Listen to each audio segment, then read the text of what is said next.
What's happening, y'all? Welcome inside the Fantasy Stock Exchange. Danny and Bush coming at you today with another episode of Dynasty 101. Last week, I covered how to build a contender in a startup draft. Today, we're going to be talking about the opposite side of the spectrum, which is how we can build a rebuilding team, a productive struggle, a one-year tank. This, we believe, and you guys would have seen this in the title of the video, is the best strategy to deploy in startup drafts this offseason. Sorry to clickbait you a little bit, but we will go in depth of why we believe that is the best strategy. So if you guys enjoy this video at any point, as always, hit the like button. It really helps us out. Comment any of your thoughts down below. Subscribe to the channel if you are new as well. But Danny, how you doing? Doing well. And I'm glad that you kind of preface this with the fact that we do believe this is the optimal strategy. We are under the influence, we are under the, frame of mind that in Dynasty Fantasy Football, the thresholds for a dominant team are way higher than those of a redraft team. So a redraft league team isn't really going to be that top contender in a dynasty comparatively to the rest of your league. The way you build those monsters, the way you build those, dynasties, if you will, is being able to accumulate as much assets, as much value as possible. And the way to do that is to go with a productive struggle to start off with your draft. So I'm doing well. I'm ready to roll. Getting into the 6 factors as always. If you guys enjoy content like this, hit that like button and subscribe down below. Currently on the road to 11,000 subscribers, just about 200 off. So see if we can hit it this week. Yeah, exactly. So like Danny said, we're going to go over 6 rules like we did in the contenders video. If you guys are more apt to build a productive struggle, this is the video for you. But before we delay it anymore, let's hit the intro.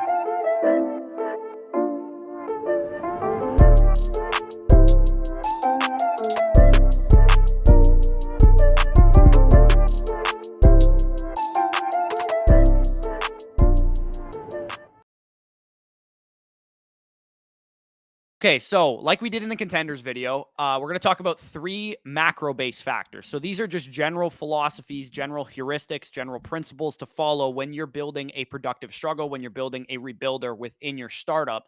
And these would apply to any season, right? You could watch this video 2 to 3 years from now, and it would still apply. The 3 rules about the micro-based factors would be specific to this offseason, why we're doing it this year, and why we think it's the most optimal strategy this year. So rule number 1, and these are both kind of 2 separate rules, but we kind of lump them together, is number 1, maintain flexibility as long as possible, which I talked about in the contenders video as well, and also understand your league market. So like I said in the contenders video, you don't want to enter a draft with a locked-in strategy in mind. You don't want to go, I'm going to build a productive struggle, I'm going to contend. You want to have an idea of maybe what direction you're going into, and that comes with understanding your league market. This is always the first step. If you have to, make a list of everything you know about your league market, everything you know about your league mates. Maybe these are your lifelong redraft buddies, your college friends, your high school friends, whatever, and you're doing a dynasty startup for them.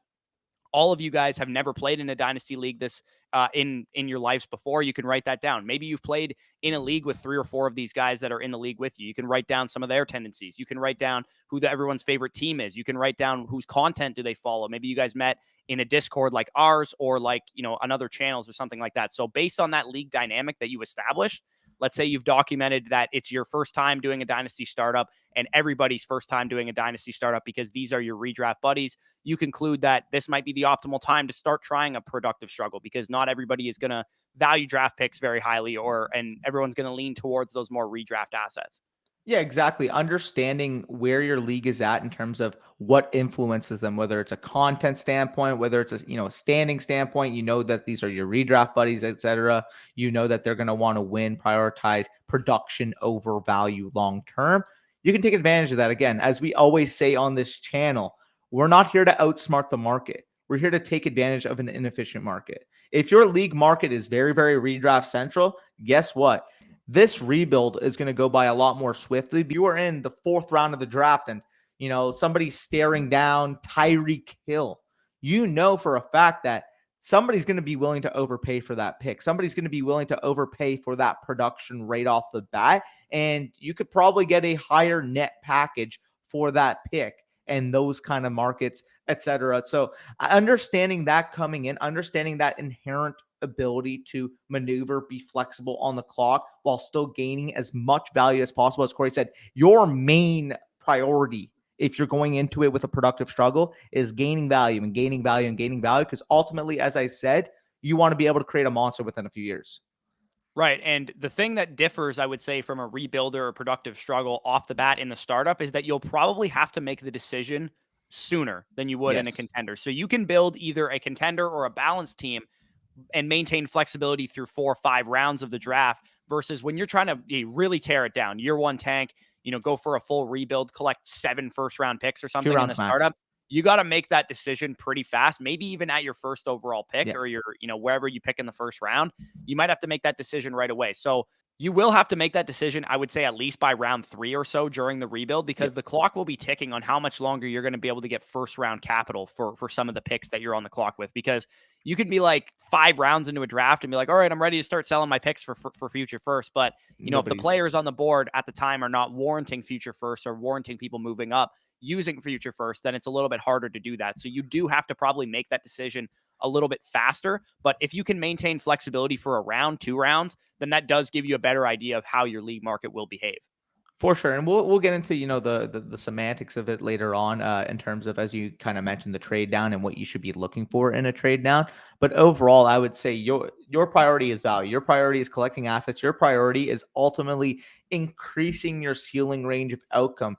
Which, I mean, yes, having a second round startup pick is going to be very, very nice to you. But at the end of the day, here you don't need that type of production. If you can turn that and flip that into appreciability, into liquidity, that should be your number one priority. Yeah, and that kind of transitions what you just talked about into rule number 2, which I believe is the most important rule Yes, when it comes to building a rebuilding team. And that rule is that you don't have players, you have assets. And how you want to think of your team, I mean, we're the fantasy stock exchange. We like making financial references. of So course. you want to think of your team as a bond portfolio that doesn't mature for 2 years. So you're not using that asset or those productive players for 2 years. Your goal is not to assemble a starting roster. You're not going, I have 2 quarterbacks. Now I need a running back. I have, 3 wide receivers. Now I can't draft any more wide receivers. Your goal is to build as much wealth as you possibly can. Your goal is not to compete on Sundays for a year, probably 2 years. If the value dictates when you start your draft that you take 3 straight quarterbacks to start your draft because that's how the board fell, then you take 3 straight quarterbacks. You're looking for appreciability within your portfolio of assets. And after you take those 3 quarterbacks, if the next best 7 picks that you have are wide receivers, all of them, then you take 7 straight wide receivers. It doesn't matter what your starting lineup dictates. It has nothing to do with scoring fantasy points for the first 2 seasons. In fact, you might even want to purposely ignore positions to make sure that you don't score a lot of fantasy points so that you can tank for generational prospects in the coming draft classes, which we'll touch on in a few minutes. For sure. And again, a lot of people might hear the word tank and just be like, why would you ever tank? Why would you ever forfeit money in a year? You never know if you're going to get that money back. You never know if that league's going to last. In order to create a monster, you have to be going in with a willing mindset. If you've been in some of our live stream mock drafts, you'll know sometimes I'll go through 12 rounds and have one running back on my team because I am always of the mindset that if I'm in a startup mock or startup draft, value takes priority. And as you kind of mentioned, avoiding certain positions, I love the running back position, as I'll kind of get into with one of my later points. You're already getting that inherent edge of ridding yourself of running back production.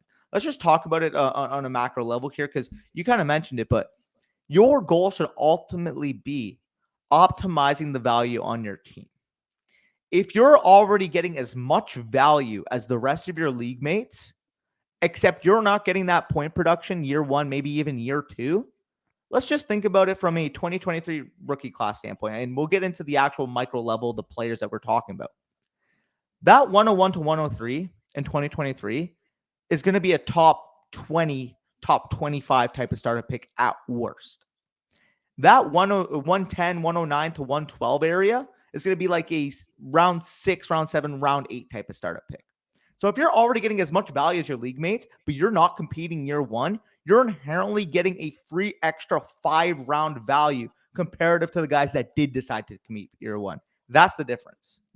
Right. And the concern, obviously, like you kind of touched on, is does the league last 2 to 3 years? I would say make sure you vet that before you enter the league. Yes. And you know that, you have bylaws, and if anybody leaves, that you can find orphans to take over and stuff like that. So don't enter a league with a productive struggle in mind that you think is going to fold in 1 year. I would say don't enter a league with the contending mindset that's going to fold in 1 year. I'm trying to be in dynasty leagues for multiple years. For So years. don't enter any leagues that you think are destined to fail. If you get into a league and, nothing's organized. There's no bylaws. The commissioner doesn't know what the fuck he's doing. I would say just leave that league and check out our Discord. I'm sure there's plenty of guys in there that would love to start leagues with you guys. And obviously our Patreon is another way that you can get into leagues with us. But regardless, I would say the overall underlying theme of this point is that you don't have players, you have assets. You have guys that are going to appreciate in value. At the same time, you want to tank the value of your own pick and future picks if you possibly can. We talked about this strategy in another video, as well as how to tear a team down. We basically went from the opposite end of the spectrum,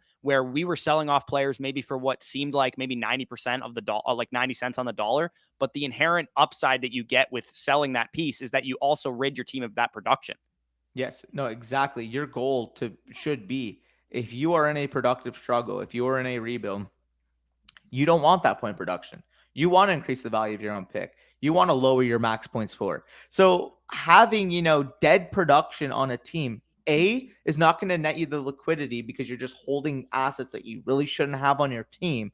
And B, you are inherently putting your team higher in the standings by having those assets on your team. I actually tweeted this out. The Corey could pull it up or whatever, but basically, there's like a theme that some people seem to have, that any running back on your team, like you can rebuild around a running back. If they're young enough, you can rebuild around a running back. If you know you are going into the mindset that you're going to rebuild, there's no such thing as rebuilding around a running back in Dynasty. Either flip that into a receiver, you flip that into a quarterback, you flip that into draft capital, whatever. That running back's production shouldn't be on your team if your goal is to tank. Yeah, especially considering that running back will, if he's great, if it's Jonathan Taylor, for example, because he's a very young running back and people might think that they can build around him, he's going to put up very significant production to the point that he's going to make your pick worse. And he has a lot of value. So if you can transition Jonathan Taylor into 2 first-round picks and a young wide receiver, then not only do you get Jonathan Taylor off your team and that rids yourself of 25 points per game because he's a stud and he's going to put up that much production, it also gives you 2 more assets to use in the future that are also going to inherently not put up any point production for your team to make your own pick worse. So that's exactly kind of what we're looking at when it comes to building a portfolio. We are going to get a little bit more into the running back position specifically in a couple minutes, but let's get to rule number 3, which is something that me and Danny both are fucking freaks in the sleeper DMs, but trade down as much as humanly possible. If you are rebuilding, if your goal is to rebuild, build a war chest, build a monster of a team, you need a absolute war chest of future draft capital. If you come out of the first 10 rounds with only 5 players, but you have, 5, 6, 7 first round picks, you're on the right track. That's exactly how you should be building it in the first 5, or first 10 rounds or so. If you get a couple foundational players and then a bunch of draft capital, that is the goal. And when you're actually doing this in practice, let's say you're on the clock, you pick that, the 108 or something like that. Number one, you want to be cognizant of who is on the board, right? You might see that Lamar Jackson has slipped, or Kyler Murray has slipped, or, player X, Kyle Pitts in the tight end premium has slipped. Where the tier breaks are at important positions, especially, is how you can use that to capitalize on your league mates. Some of your league mates might be, overly obsessed with production, right? They might look and see that they got, let's say Josh Allen 1 overall, and they're like, I want to pair Josh Allen with Lamar Jackson. I think that would be awesome. I'm going to trade my future first round pick, my second round startup pick, and then maybe my future second round pick, or maybe even my 2024 first round pick, to make sure that I get some of these studs on my roster. And that is how you can basically capitalize on your league mates maybe being obsessed with production versus value. Exactly. And you kind of mentioned it too, but build a war chest. You want to build as much capital, as much appreciability as possible. And you kind of mentioned it too. The number one question that I always get in the DMs is, you always talk about trading down. You always talk about, getting appreciability, getting liquidity over everything else in the startup. How can I, efficiently trade down to collect this capital? And my biggest answer to that is Adiko_FF provides some very, very good ADP. Kind of look at the ADP, find pockets of players, and attribute those pick values to player names. So, for example, say, as you kind of mentioned, you're on the clock at 107, and, Joe Burrow is the next quarterback on the board, and you know that there's people in your league that would really, really covet a guy like Joe Burrow. Okay. If you had Joe Burrow on your team, what's the threshold where you would feel comfortable with trading him off your team, and base your offer to them around that? So if they want to trade up, let's just say you value Burrow as, let's just say, Jalen Hurts and 2 1s. I don't know, just a random freaking question. Or, Trevor Lawrence and 2 1s, or whatever player and future capital you want to attribute there. Start from that basis, because there are going to be people in your league that view Joe Burrow as, a generational type of asset, a guy that's going to be a stud quarterback for the next 10 years, and are going to be willing to pay up to your demands, especially when you're in a startup, especially when people have that fear of missing out. They want that player. They don't really think about the cost on head. That's when you can capitalize. That's when you can gain value. Right. And the opposite point, as I talked about, one of the rules that I talked about in the contenders video was don't trade away all your future draft capital. But, unless they watch that video, they're probably going to be wanting to do that if they're trying to contend. They'll be like, Yep. hey, I'm okay giving up my third round startup pick, my first rounder in 2023 and in 2024 to secure Joe Burrow. And like you said, that could be Trevor Lawrence and 2 first round picks. And that could be enough for you to move off of a guy like Joe Burrow, who might be there at the 107, or, Sean Watson, or Lamar Jackson, Kyler Murray, whatever player that you covet at that area of the draft. And the other thing that I want to stress with trading down as much as humanly possible is, obviously this goes without saying, but when you're on the clock, say that you're fielding offers in all chat on Sleeper, right? You go out there and you go fielding offers for this pick at all, so everybody sees it. But also, don't just do that. You also need to personally send offers out. So if let's say, for example, this would probably never happen because Danny's never looking to trade up to win now. But let's say I'm on the board at 211 and I have picked, let's say, Kyle Pitts in the first round. Or actually, I guess if I'm on the board at 211, I probably picked a quarterback. Herbert. But yeah, let's say I took Justin Herbert 102 or something like that. I'm on the board at 211. I want to rebuild. I'm looking to go for a productive struggle. I have a young quarterback in Justin Herbert. He's under 25 years old. I see that CeeDee Lamb has fallen. CeeDee Lamb typically goes early to mid second round. Danny is a Cowboys fan. He loves CeeDee Lamb. I know that maybe Danny would be willing to overpay for him because I did my market research ahead of time. So I look and I go, hey, Danny, I will give you, CeeDee Lamb for your 4th round startup pick in your 2023 first. So then I move down from CeeDee Lamb to a pocket of like DK Metcalf, Drake London, somebody like that. And that, if somebody offered me Drake London and a first next year for CeeDee Lamb, I would take it. So that is basically how I established that value, to Danny's point about how to use ADP to your advantage. And your goal basically is to then trust your drafting ability a year from now to know that you can get a great player in the rookie draft. And I'm glad you worded it like that too, because for somebody, wanting to trade up, they might not make that association right away. They might just think, oh, cool, I get to go up, get my wide receiver 3 at the 211, and all it's going to cost is, 2 rounds later of a startup pick and a 2023 first. More than fine with going up and getting my guy.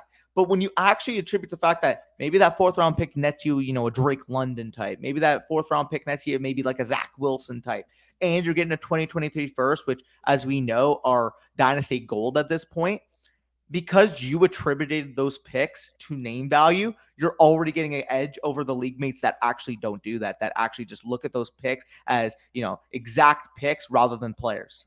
Right. And inherently, the person that traded their pick away is automatically going to assume that pick is late too. They're going to think it's 110, 111, or 112. And it could be, they have, football's football, man. Shit happens. Players get injured. They could have the 105 next year, right? They could have the 106, the 107 next year.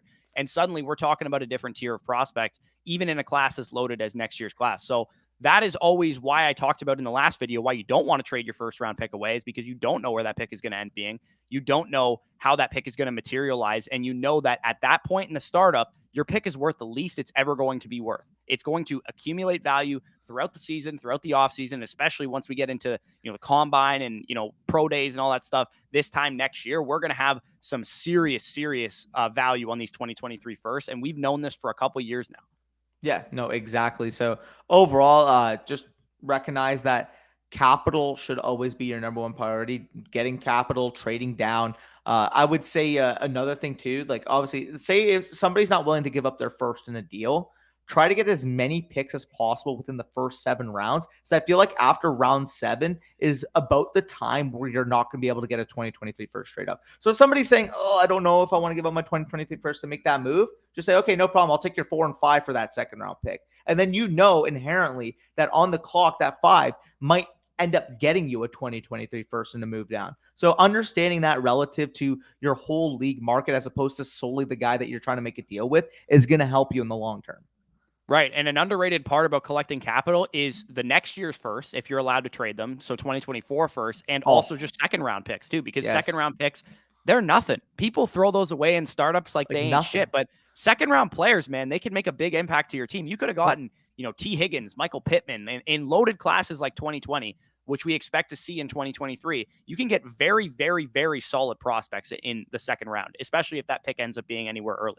Yeah, no, exactly. And I'm kind of glad you mentioned that because a lot of times you'll just see in startups where somebody wants to move up like 5 picks. They'll be like, oh, sure, take my 2024 second, like for 5 picks. So you're basically like moving within the tier of players that you're already considering and then just accumulating a free pick. So when you're in a productive struggle, when you're in a rebuilding situation, getting those little cheap deals that, are savvy type of veteran dynasty moves are going to be the building blocks of your team long term. Right. And I think Danny, you can send me this or whatever. The team that you drafted in the Mickey Mouse League, I can kind of show Yeah. how you constructed that team, some of the players that you took earlier. That'll be on the screen right now. And then also the war chest of picks that Danny has in that league, Yeah. because even these are sharper players that you were playing with, right? These Yeah. guys make content, they're, in tune with the dynasty space, and they were still willing to give up their first round picks in a startup. So those of you guys that are playing with your buddies, your redraft buddies that have never played in a dynasty league, I'm sure they're going to be even easier to take advantage of. As far as their 2023 and 2024 capital is concerned. So let's move off of the macro based factors. Let's talk specifically micro based. So what we mean by this is, specific player analysis and positional, awareness and draft classes and stuff like that. So rule number 4, Danny's foaming at the mouth about to talk about this, but I'll let you take it away with rule number 4. Yeah, if you guys have made it so far, 21 minutes in the video, comment down below, Danny hates running backs, because my point is going to be running backs should be considered the final piece of your dynasty team. Running backs add unneeded volatility and production, especially once you are committed to your rebuild. Think of it again. I talked about it a couple of videos ago, but think of it as a cars versus property thing. Cars are going to get you there fast. Cars are going to get you there fun. It's going to be an enjoyable ride. You're going to have a lot of fun doing it. But you inherently know, say you paid $100,000 for that car. As soon as it leaves the lot, it's losing value. Think of the running back position like that. As soon as it goes, an injury or one season in, or they hit the 24, 25 mark in age, their value is going to go down. So draft accordingly and apply your assets accordingly. So if we're looking at a situation where you're stuck on the clock and you're in a productive struggle and you're eyeing, let's just say 210, Christian McCaffrey falls to you, and you really, really like Christian McCaffrey. You really like the potential, the asset that he represents. But AJ Brown or CeeDee Lamb staring you on the fucking board, take the young wide receiver, because the appreciability post startup is going to be tremendous. I'll tell you what, you try to offer Christian McCaffrey for AJ Brown or CeeDee Lamb straight up right after the startup, it's getting auto declined. So if we already know right off the bat that taking some of these volatile running backs in a startup will result in their value going down right after the startup, a la car coming right off the lot after you buy it, don't invest into those type of investments. And the way we're kind of looking at it, again, this is a lot more micro level, and we're going to talk about the 2023 and 2024 class soon as well. But your main goal should be to strip down your running back core and build them in these upcoming drafts. The reason why we think this is super viable is because of the oncoming running back talent in these next couple classes. We may be looking at a 2017, 2020 type of situation where a lot of the projectable young starting quality running back talent is going to be shown through the league with the 2023 and 2024 draft classes. You could see up to half of the league in the NFL choose to go for these cheap, cost-effective replacements in the NFL draft instead of paying the current vets already on their team. We could be looking at up to 15, 16 type of jobs being taken over within the next 2 years. Right. And similar to what you said, 2017, 2020, we saw guys like DeMarco Murray, we saw Adrian Peterson, we saw the LaShawn McCoy, like that tier of running back that had been dominant for 5-6 years, just like we're seeing with Nick Chubb and Alvin Kamara and Dalvin Cook and some of these Derrick Henry, some of the guys, Christian McCaffrey, that have been in the league and been dominant for a couple of years. We could see that shift as early as next season, around the right after the NFL draft, going into the 2023 season. I think I want to restate the point that you made. Driving the car off the lot is exactly like drafting a running back, because we're not playing any games yet. Like, you just drafted this guy, the startup, your league mates can see the draft board. They know where he was drafted and who he was drafted over, yet you're still losing value. It doesn't even make a difference whether you're playing a game or not, or whether, OTA practice reports or anything. Nothing is factoring into it outside of the fact that they just simply lose value after the startup. Yeah, and it's pretty crazy because, it's almost like an apples for apples type of comparison. Your league mates, not to mention, let's just talk about the fact that the running back position as a whole, buying running backs in the offseason for a lot of people is a scary proposition. Until you see them on the field, until you see them healthy, until you see them getting that full workload, there's way, way more risk than just taking a talented receiver or taking a young, appreciating quarterback. So if we know that, why are we selecting them with premium capital, especially volatile pieces? I mean, we talked about in the overvalued video, guys like Dalvin Cook taking in the 5th round of your startup. Like, what are we doing? By the time that the offseason kicks in, as soon as you draft that running back, you can't get a 2023 first straight up for Dalvin Cook. So you're investing a top 5 round startup pick in him? Yeah, exactly. I think we didn't even mention this. I thought it kind of goes without saying too, but just the positional longevity of a quarterback, Yes. wide receiver, or tight end versus a running back is a big difference. Even if you're a superstar, right? Even if you're a superstar running back like Christian McCaffrey or Saquon Barkley or, some of the dynasty assets that we were drafting very highly a couple years ago. I mean, we're 2-3 years later and they've already lost quite a bit of value. And yeah, they gave you some very productive years in some cases, but who didn't lose value? Patrick Mahomes. Who didn't lose value? Josh Allen. Like these guys will be very valuable. And that kind of transitions right into rule number 5, which is when you're rebuilding, when you're building a productive struggle, which we believe, again, going back to the title of this video, is the most optimal strategy in startups this offseason. And we'll get to why in a second. Build your team around foundational quarterbacks, wide receivers, and maybe a tight end. So this concept, like I said, it's not really that complicated. These positions just have more long-term value, more long-term appeal than a running back, for example. And the easiest example is to compare two apples to apples from the same draft class, same age. 2017 draft class, Patrick Mahomes and Deshaun Watson were picked in that class, right? They're both 26 years old, about to turn 27. Nick Chubb and Alvin Kamara. Nick Chubb was actually picked in 2018. Alvin Kamara was picked in 2017. Those guys are both about 26 years old as well. The longevity factor of those quarterbacks is going to, by a long shot, outlast those running backs. Those running backs might only have 1, 2, maybe 3 years left on the tread left. Those quarterbacks will probably be just entering their primes or just closing out their primes 5, 6, 7 years from now. And I'm glad you mentioned that. Okay. All those players that you've mentioned, Mahomes, Watson, Chubb, Kamara, have all been, star to superstar level quality assets in fantasy. They're all the same age, and yet 2 of those guys are top 10 startup picks, and the other 2 are going in round 5, 6 range. That's going to happen because of the running back position. So you mentioned build your team around foundational quarterbacks, wide receivers, and the tight end.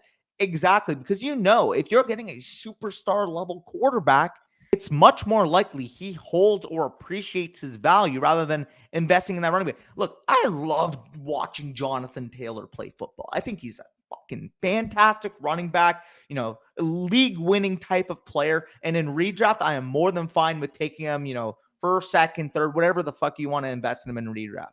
But in Dynasty, there is no shot I am taking him over a Kyler Murray, over a Lamar Jackson. And we talked about it in the Dynasty Values and Bust video, and we got some, trash back on it. Oh, what do you mean you're not going to take Jonathan Taylor to the 10th pick? But his ADP is 4th overall.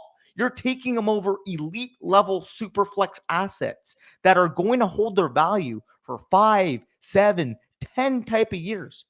Jonathan Taylor, if he has an RB6 season next year, is going to be a mid-second round startup pick. If you know that coming in, if a median range of outcome could result in him losing that much value comparative to all the other quarterbacks, where if Kyler Murray was the quarterback 5 or 6 next year, he is still a top 10 superflex pick. Why would you give yourself or expose yourself to more risk than needed? Yeah, exactly. That's basically all it comes down to. It is, and the other thing that kind of wraps in these last 2 rules together is the cheapest that you're ever going to get elite running back production is in the rookie draft. So Yes. If you build your team around foundational quarterbacks, let's say you go, Dak Prescott, or let's go even younger. Let's go Lamar Jackson, Trey Lance, right? We get those 2 guys to start off our draft. We have foundational quarterbacks. At wide receiver, we fill it out with, all the classic names. We got, Drake London, Elijah Moore, T. Higgins, CeeDee Lamb types, all filling out our wide receiver core. Maybe we pick up a young tight end along the way as well. And come our rookie draft, we have 5, 6, 7 first-round picks in 2023. We can fill out our running back core with Bijan Robinson, with Jahmyr Gibbs, with Sean Tucker, with, in 2024, Travion Henderson, Braylon Allen, all these guys that will eventually, and when you want to turn that switch to Danny's point, they are the final piece of your contending roster. So once you've built that monster around those quarterbacks, those wide receivers, maybe a tight end, if you have Kyle Pitts or whatever, then you make that switch once you have those running backs from your rookie picks. Exactly. So that's a perfect transition into rule number 6, and that the 2023 and 2024 first should be your goal. Heck, we can even group seconds into this as well, given the projectable depth, the projectable stud talent available in these classes. But you kind of mentioned, if you structure your team around, stud quarterbacks, elite wide receivers, and ultimately, super fragile, super thin at running back, some of the running back prospects coming in have legitimate chances at not only like for Bijan's standpoint, breaking fantasy football, but at least being, top 15 type of dynasty running backs as soon as they get drafted. I mean, you mentioning names like Bijan Robinson, Jahmyr Gibbs, Sean Tucker, Zach Evans in 2023. 2024, you can look at guys like Travion Henderson, Braylon Allen, Will Shipley, Donovan Edwards. Absolutely loaded classes at the running back position. And if you're scared, oh well, if these classes are so heavy on running back, like what are we going to do if we don't have like a top 4 pick? Well, the thing is that the running backs are not the only great players in these upcoming classes. Bryce Young, CJ Stroud, Tyler Van Dyke, Caleb Williams, Quinn Ewers, a quarterback, wide receivers and tight ends. You got like JSN, Addison, Michael Mayer, Brock Bowers, Marvin Harrison Jr., Xavier Worthy. So many talented names that, I mean, 2023 alone, like Sean Tucker could probably be a late first round pick because of the wide receiver talent, because of the quarterback talent ahead of him. And Sean Tucker, if he was in a startup right now, would probably be a, round 5, round 6 pick at worst. Yeah, exactly. I think that's why you're aiming for these classes, right? We say in the title of this video, the reason this is the most optimal strategy is the strength of these classes, because they are strong at running back and at quarterback, which this previous draft class, 2022, was not strong at. So if we were talking about this video, a year ago, we might not have said this was the most optimal strategy. 2023 picks definitely would have been optimal, but we might not have said, hey, load up on 2022 picks, because we know that, and we knew this going into the season, that Breece Hall was pretty much going to be the cream of the crop at running back. And Kenneth Walker kind of came out of nowhere, which was, encouraging, but we knew about Isaiah Spiller and Breece Hall, and that was pretty much it. Exactly. So if we're looking at it, like these upcoming draft classes give you such a ability where if you can get into a 1-year productive struggle, if you can get into that 1-year progressive struggle, progressive rebuild, if you will, these next 2 upcoming draft classes can legitimately turn your team into a monster in your league. So for the teams that drafted win now, guess what? Especially, let's talk about the underrated factor.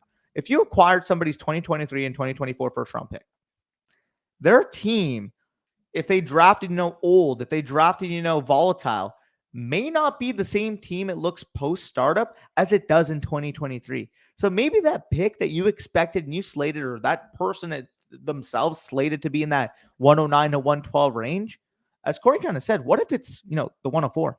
What if it's the 106? Like, you always have that inherent ability to potentially increase the value of that pick, especially if somebody goes with that preconceived mindset that it's going to be late.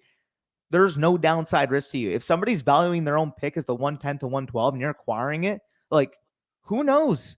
Shit happens in fucking fantasy football. We can't predict every single thing that happens. So if that, let's just say they have their team based around Jonathan Taylor. Jonathan Taylor gets hurt this year. That pick might end up being, 104, 105, as I kind of said. Like, you always have that type of ability, that type of appreciability to occur if somebody's going with an ignorant type of mindset. Yeah, and real quick before we get out of here, I think that was enough, mumbo jumbo. Yeah. Real quick, let's show them 2 examples of what we're talking about right now. This is a team, and I'll let you show your Mickey Mouse League in a second, but This is a team that I built in our Bitcoin League. Now, I didn't actually draft this team in the startup, but I did transition it away, and I broke down all the moves that I made in the video titled How to Rebuild, I believe it was called, and I broke down all the trades that I made. But if you come out of the startup looking with a team similar to this is exactly the path that you want to be on. So this year, I was able to transition a number of Dalvin Cook, Alvin Kamara, Keenan Allen, Stephon Diggs, older assets into younger players and draft picks. And this is the baseline of my team right now. I'm looking for a 1-year tank rebuild in 2023. And who knows, maybe by, 2023 season, I might be ready to compete right away. My team is built around foundational quarterbacks and wide receivers. I have 2 of the top 8 dynasty quarterbacks, Justin Herbert and Deshaun Watson. I also have Justin Jefferson, who's the dynasty wide receiver 1 or 2, depending on who you ask. I have Drake London, Marquise Brown, Sky Moore, and then a number of other, middling type of guys like Russell Gage and, guys that I could potentially flip midseason. I also picked up, Wan'Dale Robinson, David Bell later in the rookie draft this year as well. And I have first round picks next year. And I have 2 second-round picks. So I have the ability to replenish my running back core in the 2023 class and also probably still add some wide receiver talent, maybe a third quarterback or something like that as well. Yeah, and I mean it's a similar situation to me. You guys can see that team on the screen as well. But I have my main building block type of pieces this year. Again, not you're gonna look at this team and think, oh well, like this is a team that's not gonna put up production. But that's exactly what I want. I have my main building block pieces of your CeeDee Lamb, your Jameson Williams, Pat Fryermuth, in a tight end premium, Michael Gallup, Jahan Dotson, with a couple volatile yet potentially value appreciability type of quarterbacks with Jimmy G and Baker Mayfield. As soon as Jimmy G and Baker Mayfield are announced starters in this NFL, I'm going to be able to flip them for 2023 seconds plus, which I got them for way cheaper than that in the startup. You're talking about like 12th, 13th plus round startup picks that I'm going to be flipping for profit as soon as they get announced. So those are the type of pieces you should be targeting. Those pieces that maybe are gross to a lot of people right now, but genuinely have a very good case to appreciate in value by the time the season starts, by the time they're putting up production. So those are my main building blocks at quarterback. And then, I mean, as you know, with every Danny team, we have to go straight to the picks. As soon as you see the team and as soon as you see, the young appreciability, go to the picks, because I do have 6 first rounders, 4 second rounders, and 2/3 in 2023. And then in 2024, I have another 5 first rounders, 4 second rounders. So I just absolutely try to dominate the next 2 draft classes. I already have, a couple really, really nice young building blocks this year with still the inherent edge where I can hit on my draft capital in the next couple of years. I can flip them for profit as soon as we get closer to the draft. I have a lot of liquidity, a lot of flexibility to be able to maneuver this thing into a contender as soon as as soon as I see my team as ready to make that next step. Right. And that's kind of like a bonus tip of how to handle your rebuilder after the startup, right? Because I posted a video the other day or yesterday, I think, when you guys are seeing this, about top 10, late round values. And when you draft a dynasty rebuilder, that doesn't mean that, once you acquire all your draft picks and you have your players, you just sit and do nothing and let your, team tank and you let your picks, be spent once the rookie draft comes along. No, if you have any random pieces on your team that end up going off during the season, like for example, I have Marvin Jones on my team, right? Marvin Jones doesn't fit the bill of my team. I have a young team. But if Marvin Jones has a 13 target game in week 4 when Christian Kirk goes down with an injury and Trevor Lawrence maybe takes the next step forward, then I can sell Marvin Jones for at minimum a 2023 third, right? And that's valuable to me as a young team. I got Marvin Jones probably in like the 25th round of the startup. And same goes for some of the other guys that I mentioned. Russell Gage, if he's a wide receiver 2-3 type in fantasy, maybe I can get a second rounder out of him. Maybe I can use him in a package with one of my other wide receivers and tier up. Well, another one that I kind of like too is, for example, I mean, in one of my recent startups in the Mickey Mouse League, you guys will see, but I have Tim Patrick on my team. I didn't draft Tim Patrick. Somebody, for whatever reason, dropped him post startup, despite spending a 20th round startup pick, which I mean isn't a crazy investment, but I mean Tim Patrick, who knows? What if the Broncos start playing more 11 personnel with Russell Wilson in town, and he's a viable 6, 7, 8 target per game type of player, and somebody's willing to throw me a second round pick? That's something I got for free. That's something I got for $15 Like, those are little savvy moves that you can make to just keep acquiring picks, keep acquiring capital for that war chest. Obviously, it's not going to happen from this specific micro level in every single league, but there are going to be some random values where somebody gets fed up or somebody gets hurt or whatever, and somebody drops potentially a player that can appreciate in value, and you can go in, scoop in value when needed. So I absolutely love that move. I think, Tim Patrick shows some sign. I'm putting him right on the block because I don't need that production. Yeah. So I hope this helped you guys out. If you guys are looking to do a productive struggle, again, we pretty much, I think we covered all the bases here, how to, draft the team based on the macro level stuff, micro level stuff, even some in-season management, and some of the things you should be looking to do post startup. So if you guys did enjoy this video at any point, hit the like button, comment any of your thoughts down below. Any questions that you have, we will answer. We get to every comment that we get asked pretty much, unless it's in season. It's all the start sit stuff. For the most part, we get to pretty much every comment. So if you have one, leave it down below. Subscribe to the channel if you are new as well. Hit the notification bell because we post videos, almost daily, if not, semi-daily. We're going to have a Dynasty Decisions doubleheader coming at you this week. So if you guys are patrons and you want to get questions in for that, you guys have first dibs. If you guys want other questions done, Twitter and Discord is how you do that. We do have a pretty long queue at the moment, but we'll definitely get you in for future Dynasty Decisions episodes. Make sure to check out our sponsors, underdogfantasy.com as well. Promo code FSE at sign up and first deposit will get you 100% match back on whatever you put in.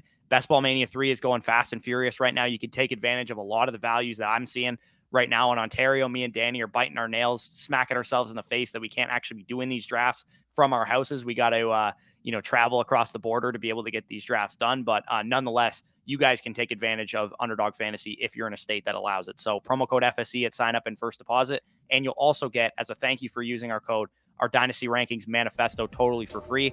Or you can sign up on Patreon to get our Dynasty Rankings Manifesto as well. So that being said, peace out, guys. We'll talk to you soon.